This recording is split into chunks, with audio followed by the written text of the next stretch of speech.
এখন হচ্ছে আমি রাতের খাবার খাবো। তো আজকে রাতে একটু ভিন্ন কিছু খাবো, চলো তোমার সাথে শেয়ার করি। আজকে খাবো হচ্ছে দুধ কলা দিয়ে ভাত। তো অনেক ছোটোবেলায় অনেক খেতাম দুধ কলা ভাত। তো বড়োবেলায় খাচ্ছি, মাঝে মাঝেই খাই, কিন্তু বেশ কয়েকদিন খাওয়া হয়নি। তো ভাবলাম তোমাদের সাথে শেয়ার করি। দুধ দিয়ে কলা দিয়ে ভাত দিয়ে খেতে কিন্তু অনেক স্বাদ লাগে, কি বলবো, অনেক স্বাদ লাগে। তো দেখো, এখানে দেখো আমি দুধ কলা আর হচ্ছে অল্প একটু ভাত নিয়ে নিয়েছি। বেশি ভাত নিলে বেশি হয়, মানে খেতে পারি না। এই জন্য দেখো কত সুন্দর দুধের কালারটা, দেখো কত সুন্দর। পুরো একদম বাঙালির খাবার।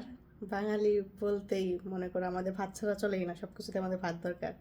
তো চলো খাবারটা খেয়ে নিই। তো রাতে আর এক্সট্রা মানে আর ভাত খাবো না, এটাই আমার রাতের খাবার। তো ভাবতেছি ডায়েট শুরু করবো, কিন্তু মানে এটা বলি কিন্তু আসলে করা হয় না। মানে খাবার দেখলে মনে হয় যে একটু খাই একটু খাই। তো এই হচ্ছে ব্যাপার। তো চলো খেয়ে নিই।